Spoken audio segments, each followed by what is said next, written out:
Welcome back to my channel. ಎಲ್ಲ ಹೇಗಿದ್ದೀರಾ, ಚೆನ್ನಾಗಿದ್ದೀರಾ ಅಂತ ಭಾವಿಸ್ತಾ, ನೀವೇನಾದ್ರು ಹೇಗಪ್ಪ ರೆಡಿ ಆಗೋದು ಈ ಇವೆಂಟ್ಗೆ ಆ ಇವೆಂಟ್ಗೆ ಅಂತ ತಲೆ ಕೆಡ್ಸ್ಕೊತಿದ್ದೀರಾ? ಟೆನ್ಷನ್ನೇ ಇಲ್ದಿರ ನನ್ನ ಚಾನಲ್ನ ಸಬ್ಸ್ಕ್ರೈಬ್ ಮಾಡಿಕೊಂಡು ಈ ವಿಡಿಯೋ ನಿಮಗೋಸ್ಕರ ನಾನು ತೋರಿಸ್ತಾ ಇರೋದು. ಇಲ್ಲಿ ಸಿಂಪಲ್ಲಾಗಿ ಎಲಿಗೆಂಟಾಗಿ ಮಾಡ್ಕೋತಾರೆ ಒಂದು ಸಿಂಪಲ್ಲಾದ ಮೇಕಪ್.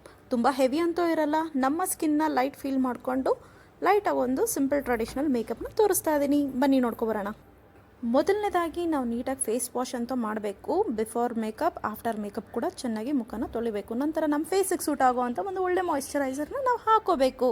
ನೀಟಾಗಿ ಎಲ್ಲ ಕಡೆ ಫೇಸ್ ಥ್ರೂ ಔಟ್ ಫೇಸ್ ಎಲ್ಲ ಕಡೆನೂ ಜೆಂಟಲಾಗಿ ಹಾಕ್ಕೊಂಡು ನೆಕ್ಸ್ಟ್ ಇಲ್ಲಿ ನಾನು ಟೋನರ್ ಸ್ಪ್ರೇನ ಸ್ವಲ್ಪ ಅಪ್ಲೈ ಮಾಡ್ತೀನಿ. ಟೋನರ್ ಅಂತಂದರೆ ಏನಪ್ಪ ಅಂತಂದರೆ ಜಸ್ಟ್ ರೋಸ್ ವಾಟರ್. ನಮಗೆ ರೋಸ್ ವಾಟರ್ ನಮಗೆಲ್ಲೇ ಫ್ಯಾನ್ಸಿ ಸ್ಟೋರ್ಸಲ್ಲೂ ನಮಗೆ ಸಿಕ್ಕುತ್ತೆ. ಸೊ ಟೋನರ್ನ ನಾನು ಇಲ್ಲಿ ಸ್ಪ್ರೇ ಮಾಡ್ಕೋತಾ ಇದ್ದೀನಿ ಆ್ಯಂಡ್ ಸ್ವಲ್ಪ ಡ್ರೈ ಮಾಡ್ಕೊಳಕ್ಕೆ ಬಿಡ್ತಾ ಇದ್ದೀನಿ.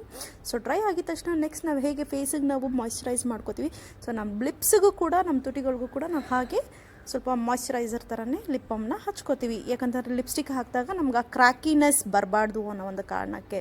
ಸೊ ನೆಕ್ಸ್ಟ್ ನಾನು ಇಲ್ಲಿ ಹೋಗ್ತಾ ಇರೋದು ಡೈರೆಕ್ಟ್ ನಾನಿಲ್ಲಿ ಫೌಂಡೇಶನ್ನ ಯೂಸ್ ಮಾಡ್ತಾ ಇದ್ದೀನಿ. ಇದು ತುಂಬ ಬೇಸಿಕ್ಕಾಗಿ ಮಾಡ್ಕೋತಿರೋ ಮೇಕಪ್ ಆಗಿರೋದ್ರಿಂದ ತುಂಬ ಕಡಿಮೆ ಫೌಂಡೇಶನ್ ನಾನು ಯೂಸ್ ಮಾಡ್ತಾ ಇದ್ದೀನಿ. ಆ್ಯಂಡ್ ಜೆಂಟಲಾಗಿ ನೀಟಾಗಿ ಬ್ಲೆಂಡ್ ಮಾಡ್ಕೋಬೇಕು.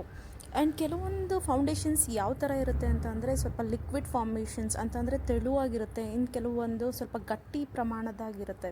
ಸೊ ನಾವೇನಾದ್ರು ಸ್ವಲ್ಪ ಗಟ್ಟಿ ಫೌಂಡೇಶನ್ಸ್ ಅಂತ ಏನಾದ್ರು ತೊಗೊಂಡಾಗ ಅದನ್ನು ನಾವು ಬೇಕು ಸ್ವಲ್ಪ ಫಾಸ್ಟಾಗಿ ಬ್ಲೆಂಡ್ ಮಾಡ್ಕೋಬೇಕಾಗುತ್ತೆ. ಇಲ್ಲಾಂತಂದರೆ ಆ ಕಡೆ ಸ್ವಲ್ಪ ಡ್ರೈ ಆದಮೇಲೆ ಅದು ಸ್ವಲ್ಪ ಏನು ಒಣಗಿದ ಮೇಲೆ ಸ್ವಲ್ಪ ನಮಗಲ್ಲಿ ಆ ಜಾಗ ಮಾತ್ರ ಸ್ವಲ್ಪ ಕ್ರ್ಯಾಕಿ ಥರ ಕಾಣಿಸ್ತಾ ಇರುತ್ತೆ.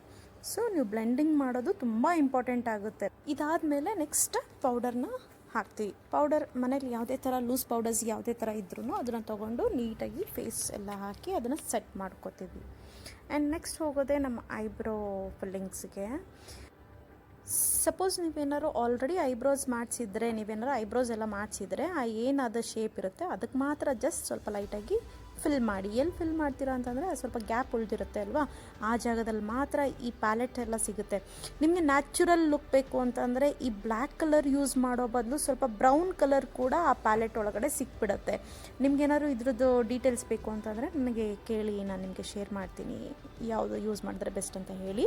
ಸೊ ಅದನ್ನು ನೀಟಾಗಿ ಫಿಲ್ಲಿಂಗ್ಸ್ ಕೊಟ್ಟಾದಮೇಲೆ ನೆಕ್ಸ್ಟ್ ಹೋಗೋಣ ಮಸ್ಕರಾಗೆ. ಮಸ್ಕರಾನ ಎಲ್ಲ ಕಡೆನೂ ಹಾಕೋಬೇಕು ಅಂತ ಏನಿಲ್ಲ, ಬಟ್ ಕೆಲವೊಂದು ಕಡೆ ನಿಮ್ಗೆ ಹಾಕೋಬೇಕು ಅನ್ನೋ ಇಂಟ್ರೆಸ್ಟ್ ಇದ್ದರೆ ಮಾತ್ರ ನೀವು ಹಾಕ್ಕೊಳ್ಳಿ, ಅದರ್ವೈಸ್ ಪರವಾಗಿಲ್ಲ, ನಡೆಯುತ್ತೆ. ಆ್ಯಂಡ್ ನಾನು ಸ್ವಲ್ಪ ಇದನ್ನೆಲ್ಲ ಕಡಿಮೆನೇ ಯೂಸ್ ಮಾಡೋದು. ಮಸ್ಕರಾಸ್ ಮತ್ತು ಕಾಜಲ್ನ ನಾನು ಸ್ವಲ್ಪ ಕಡಿಮೆ ಹಾಕ್ತೀನಿ, ಯಾಕಂತಂದರೆ ನಮ್ಗೆ ಬೇಗ ಕಣ್ಣಲ್ಲಿ ನೀರು ಬರುತ್ತೆ. ಸೊ ಆ ಟೈಮಲ್ಲಿ ಸ್ವಲ್ಪ ಅದು ಸ್ಮರ್ಜ್ ಆಗುತ್ತೆ ಅನ್ನೋ ಕಾರಣಕ್ಕೋಸ್ಕರ ನಾನು ಸ್ವಲ್ಪ ಕಡಿಮೆ ಯೂಸ್ ಮಾಡ್ತೀನಿ. ಬಟ್ ಐಲೈನರೆಲ್ಲ ಹಾಕಾದ್ಮೇಲೆ ನೆಕ್ಸ್ಟ್ ನಾವು ಹೋಗೋದೆ ಲಿಪ್ ಸೆಕ್ಷನ್ಸ್ಗೆ. ತುಟಿಗೆ ನೀಟಾಗಿ ಮುಂಚೆನೇ ನಾವು ಮಾಸ್ಕ್ ಎಲ್ಲ ಹಾಕಿರ್ತೀವಿ, ಅಂದರೆ ಲಿಪ್ ಬಾಮ್ ಎಲ್ಲ ಹಾಕಿರ್ತೀವಿ. ಅದಾದಮೇಲೆ ಇವಾಗ ನೀಟಾಗಿ ಲಿಪ್ ಲೈನರ್ನ ಕೊಡ್ತೀವಿ. ಲಿಪ್ ಲೈನರ್ ಕೂಡ ನಾವು ಒಂದು ನೀಟಾಗಿ ಶೇಪ್ ಕಾಣಿಸ್ಲಿ ಅಂತ ಹೇಳಿ. ನನಗೆ ತುಂಬ ಇಷ್ಟ ಲಿಪ್ ಲೈನರ್ ಹಾಕೋದು. ಸೊ ನಿಮಗೇನಾದರೂ ಇಂಟ್ರೆಸ್ಟ್ ಇಲ್ಲ ಅಂತಂದರೆ ನೀವು ಅದನ್ನು ಸ್ಕಿಪ್ ಮಾಡ್ಬೋದು, ಬಟ್ ಹಾಕಿದ್ರೆ ತುಂಬ ಚೆನ್ನಾಗಿ ಕಾಣಿಸುತ್ತೆ. ನೆಕ್ಸ್ಟ್ ನೀಟಾಗಿ ಲಿಪ್ಸ್ಟಿಕ್ನ ಫಿಲ್ ಮಾಡಿ ಆ್ಯಂಡ್ ಚೆಕ್ ಮಾಡ್ಕೊಳ್ಳಿ ಎಲ್ಲ ಸರಿ ಇದೆಯಾ ಅಂತ ಹೇಳಿ. ಬಟ್ ಶೇಪ್ ಕೊಡೋದನ್ನ ಮರಿಬೇಡಿ, ನೀಟಾಗಿ ಒಂದು ಶೇಪಲ್ಲಿರಲಿ ಲಿಪ್ಸ್, ಯಾಕಂದರೆ ಲಿಪ್ಸು ಮತ್ತು ಐಸೇನೆ ನಮ್ಮ ಮುಖನ ಹೈಲೈಟಾಗಿ ಕಾಣಿಸೋದು. ಸೊ ನೀಟಾಗಿ ಅದನ್ನು ಶೇಪ್ ಕೊಟ್ಕೊಳ್ಳಿ. ಬಟ್ ನನಗಿಲ್ಲಿ ಏನು ಅನ್ನಿಸ್ತು ಅಂದರೆ ಸ್ವಲ್ಪ ಲಿಪ್ ಲೈನರ್ ಕಡಿಮೆ ಅನ್ನಿಸ್ತಿದೆ. ಸೊ ಒಂದು ಸ್ವಲ್ಪ ಮತ್ತೆ ಟಚಪ್ ಥರ ಲಿಪ್ ಲೈನರ್ನ ಕೊಟ್ಟಿದ್ದೀನಿ. ಸೊ ಇದಾಗಿತ್ತು ನನ್ನ ಲುಕ್. ಆ್ಯಂಡ್ ಇಷ್ಟೆಲ್ಲ ಆದಮೇಲೆ next important is sticker. So ನಾವು ಹಣೆ ಬಟ್ಟೆ ಇಡಲಿಲ್ಲ ಅಂತಂದರೆ ನಮ್ಮ ಮೇಕಪ್ ಕಂಪ್ಲೀಟ್ ಆಗೋಕ್ಕೆ ಸಾಧ್ಯನೇ ಇಲ್ಲ. ಸೊ ಇಲ್ಲೊಂದು ಚಿಕ್ಕ ಪುಟಾಣಿ ಸ್ಟಿಕ್ಕರ್ನ ನಾನು ಇಡ್ತಾ ಇದ್ದೀನಿ, ಅಂದರೆ ನಾನು ಇನ್ನೂ ಕಾಸ್ಟ್ಯೂಮ್ಸ್ ವೇರ್ ಮಾಡಿಲ್ಲ. ಸೊ ಅದಕ್ಕಿಂತ ಮುಂಚೆ ಒಂದು ಸ್ಟಿಕ್ಕರ್ನ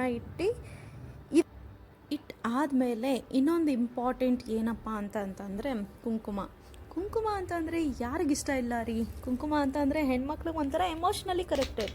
ಸೊ ಫೈನಲ್ಲಾಗಿ ಕುಂಕುಮನ ಇಟ್ಕೊಂಡು ಈ ಮೇಕಪ್ನ ಸಂಪೂರ್ಣ ಮಾಡಿದ್ದೀನಿ. ಸೊ ವಿಡಿಯೋನಲ್ಲಿ ನಾನು ಬಳಸಿದಂಥ ಯಾವುದೇ ಥರ ಪ್ರಾಡಕ್ಟ್ಸ್ ನಿಮ್ಗೇನಾದ್ರು ಬೇಕು, ಅದ್ರ ಬಗ್ಗೆ ಡೀಟೇಲ್ಸ್ ಬೇಕು ಅಂತ ಅಂದರೆ ಕಮೆಂಟ್ ಸೆಕ್ಷನಲ್ಲಿ ಆ ಪ್ರಾಡಕ್ಟ್ ಬಗ್ಗೆ ಹೇಳಿರಿ. ನಾನು ನಿಮ್ಗೆ ಆ ನೆಕ್ಸ್ಟ್ ವೀಡಿಯೋಸಲ್ಲಿ ನಿಮ್ಗೆ ಆ ಕಮೆಂಟ್ ಬಗ್ಗೆ ಕಂಪ್ಲೀಟ್ ಡೀಟೇಲ್ಸ್ನ ಕೊಡ್ತೀನಿ. ಆ್ಯಂಡ್ ಯಾವುದ್ಯಾವುದು ಪ್ರಾಡಕ್ಟ್ಸ್ ಯೂಸ್ ಮಾಡಿದ್ದೀನಿ ಅನ್ನೋದು ಬೇಕಿದ್ರೂ ಹೇಳಿ. ಸೊ ಆ ಡೀಟೇಲ್ಸ್ನ ಕೂಡ ಕೊಡ್ತೀನಿ. ಓಕೆ, ಫೈನಲಿ ಕಂಪ್ಲೀಟ್ ಆಗಿದೆ. ನೆಕ್ಸ್ಟ್ ವಿಡಿಯೋ ಸಿಗ್ತೀನಿ. ಬಾಯ್.